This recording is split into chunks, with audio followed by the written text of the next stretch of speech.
Fala galera, beleza? Aqui é o Gustavo, espero que todos estejam bem.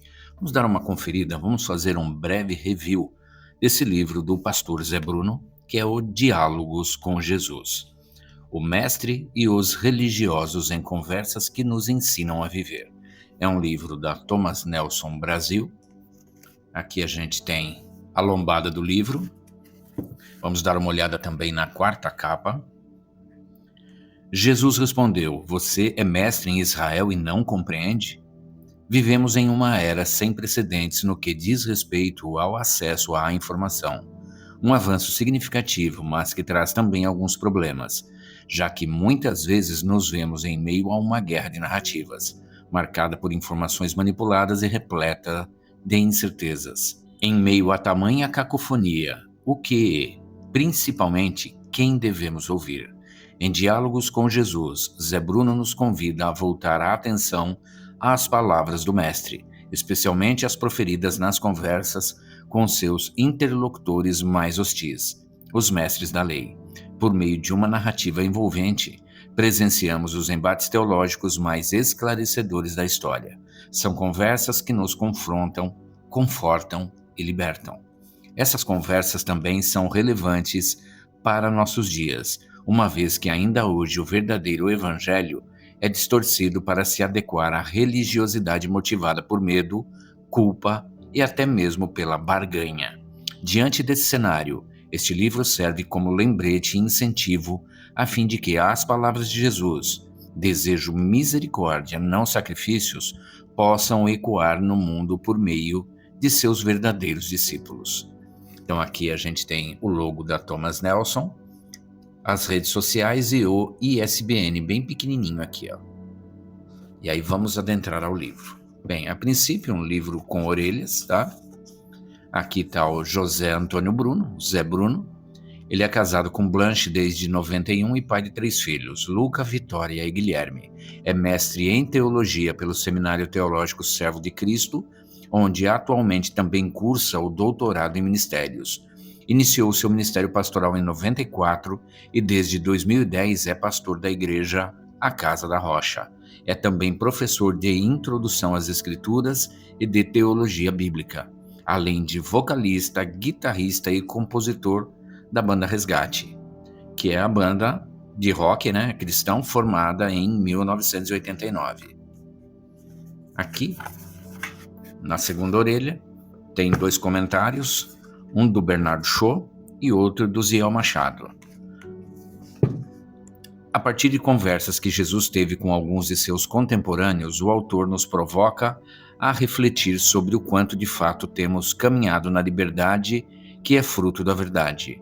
Em um contexto no qual o evangelho bíblico e a religião evangélica brasileira têm se tornado significativamente antiéticos, Diálogos com Jesus é um oportuno convite à autocrítica. Então aqui o Bernardo Shaw, que é PhD pela Universidade de Edimburgo, professor de Novo Testamento e Teologia Bíblica no Seminário Teológico Servo de Cristo e pastor da Igreja Presbiteriana do Caminho.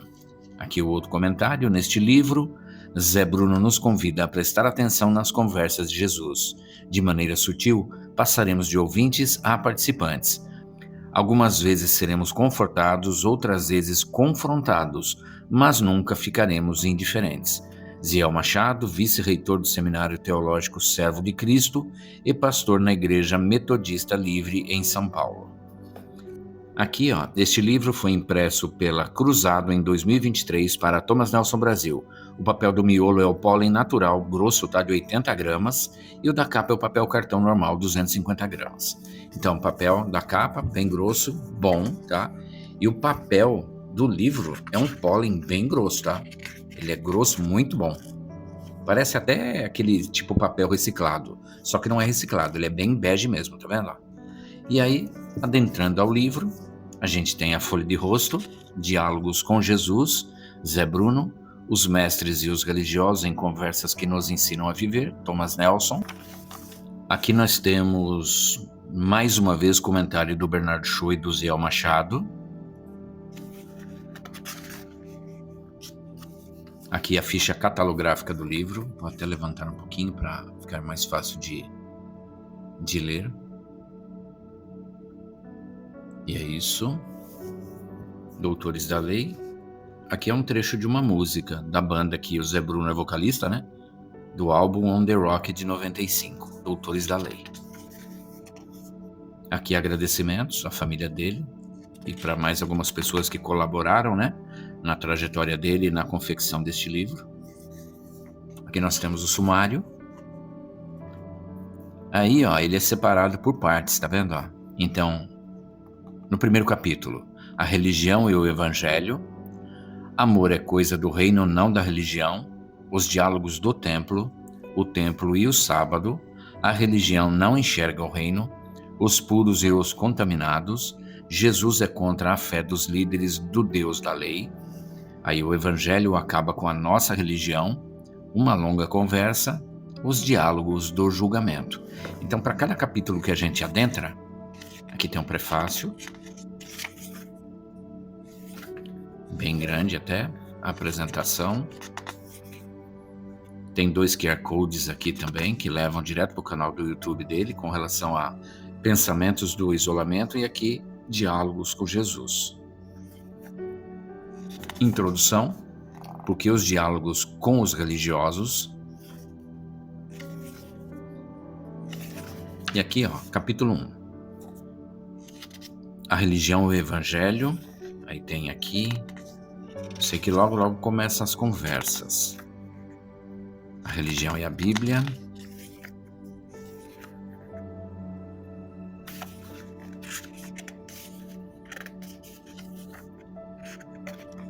O evangelho e o novo ser. Aqui.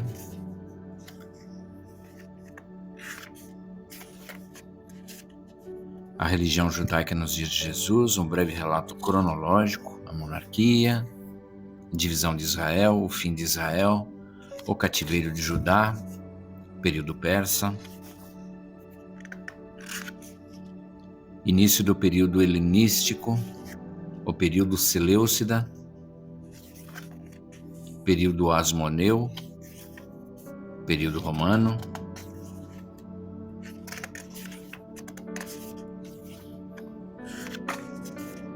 capítulo 2. Aqui começam os diálogos, ó. O amor é coisa do reino, não da religião. Então a gente tem capítulo 2, diálogo 1, a religião que não deve, obviamente não ama. Aqui, Lucas 7, 36 a 50. Aí os diálogos, tá vendo? Deixa eu ver aqui. Eles são curtos até, tá? Mas são muitos diálogos. Diálogo 2, ai, ai, ai. Os ais proferidos por Jesus em seu discurso registrado em Mateus 23. Por isso desses 3. Mas ele vai assim, tá? Focando nos diálogos que Jesus teve com os religiosos da época. E eu achei um bem interessante que eu separei para ler para vocês. Aqui é o capítulo 3, os diálogos do templo. Aí tem o diálogo 3, tá vendo? A autoridade de Jesus. Mas eu achei um muito bom aqui na página 106, se não me engano. Deixa eu ver. É isso mesmo. Foi esse diálogo aqui que eu achei bem interessante e eu vou ler para vocês. O livro é um pouco durinho, tá vendo? Ele não abre tão bem, tal. Acho que talvez até pelo papel, a forma com que foi encadernado, mas dá pra gente ler, tá? Então tá aqui, ó. Diálogo 5. Os saduceus e a ressurreição. Está em Marcos 12, de 18 a 27. Então alguns saduceus que dizem não haver ressurreição aproximaram-se de Jesus e lhe perguntaram: Mestre, Moisés nos deixou escrito que, se um homem morrer e deixar mulher sem filhos, o irmão desse homem deve casar com a viúva e gerar descendentes para o falecido. Havia 7 irmãos. O primeiro casou e morreu sem deixar filhos. O segundo casou com a viúva e morreu, também sem deixar descendência, e o terceiro da mesma forma. E assim os 7 não deixaram descendência. Por fim, depois de todos, morreu também a mulher. Na ressurreição, quando eles ressuscitarem, de qual deles ela será a esposa? Porque os 7 casaram com ela. Jesus respondeu: Será que o erro de vocês não está no fato de não conhecerem as Escrituras, nem o poder de Deus? Pois quando ressuscitarem dentre os mortos, nem casarão, nem se darão em casamento, mas serão como os anjos nos céus. Quanto aos mortos, que eles de fato ressuscitam, vocês nunca leram no livro de Moisés, no trecho referente à sarça, como Deus lhe falou: Eu sou o Deus de Abraão, o Deus de Isaque e o Deus de Jacó? Ele não é Deus de mortos e sim de vivos. Vocês estão completamente enganados. Chegamos ao terceiro diálogo de Jesus no templo, em sua última visita àquele lugar. Agora, um grupo de saduceus se aproxima de Jesus para questioná-lo sobre a ressurreição, doutrina na qual eles não acreditavam, diferentemente dos fariseus. A questão gira em torno da lei do levirato, Deuteronômios 25, de 5 a 12. De acordo com essa lei, se dois irmãos morassem juntos e o mais velho fosse casado e viesse a morrer, o mais novo se casaria com a cunhada para que a sucessão e a descendência de seu irmão fossem mantidas. Por isso, os saduceus trazem uma situação hipotética, na qual 7 irmãos se casam com a mesma mulher, morrendo cada um deles sucessivamente e deixando para o mais novo subsequente a responsabilidade do levirato, que é o casamento.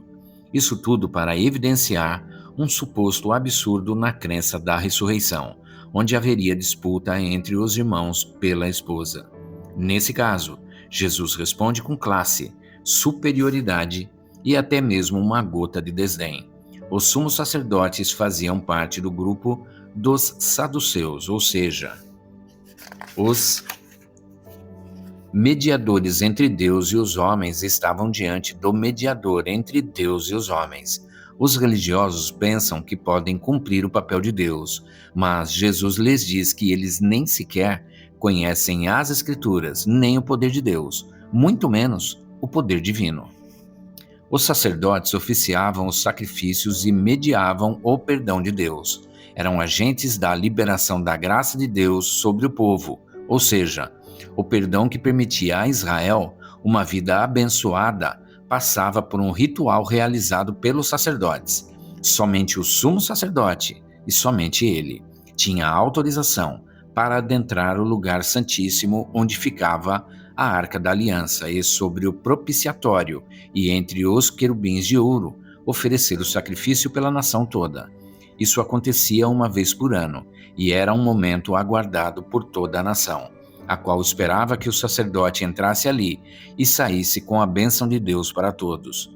Vale lembrar também que a glória de Deus habitava no lugar santíssimo, e de certa forma, apenas o sumo sacerdote a alcançava.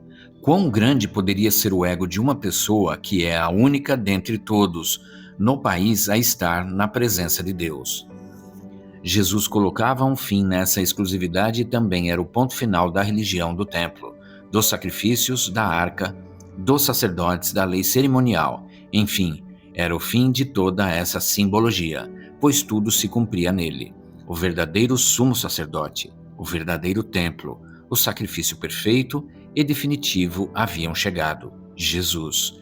Esse era o momento de todos tirarem seus uniformes, descerem de seus pedestais, entregarem seus cargos e dizerem: Bendito o que vem em nome do Senhor. Mas a religião jamais faria isso, pois ela deseja manter o povo longe do reino e preso a um cativeiro. Para os sacerdotes, ser acusado de não conhecer as Escrituras nem o poder de Deus é uma afronta sem medida. A lógica do Deus eterno engoliu a pobre hermenêutica da religião. Se Deus é Deus de vivos e não de mortos, como pode ser ele o Deus de Abraão, Isaque e Jacó, que estão mortos? O Deus eterno tem seus filhos eternamente vivos e ressurretos em seu reino, o lugar dos mortos pelo pecado que foram ressurretos e vivem pela graça. A religião é o lugar de gente que busca a vida e todo dia morre e é sepultada pela ganância dos religiosos. E Jesus encerra dizendo: Vocês estão completamente enganados. E eles se vão, sem palavras. E é isso, gente. Eu acho que para vocês conhecerem esse belo livro aqui do Zé Bruno, eu acho que já deu, tá? Mas ele consiste exatamente nisso, tá? Dos diálogos de Jesus com os religiosos da época, refutando aquilo que eles tinham como certo dentro da religião, vamos falar assim. E é isso. É um livro com 264 páginas, depois tem uma bibliografia dele aqui, tá? Mas é um livro bem bonito, muito bem diagramado, uma letra de bom tamanho. A única coisa é que pelo papel e pelo tipo de encadernamento que foi dado aqui, ele é meio ruinzinho de abrir, tá? Mas a gente consegue ler normal, tá? Mas ele é bem bonito, um assunto muito bom, muito bem escrito, tá? E é isso. Eu acho que para vocês conhecerem esse livro, acho que já deu. Espero que todos tenham uma excelente tarde e que Deus abençoe a vida de cada um de vocês.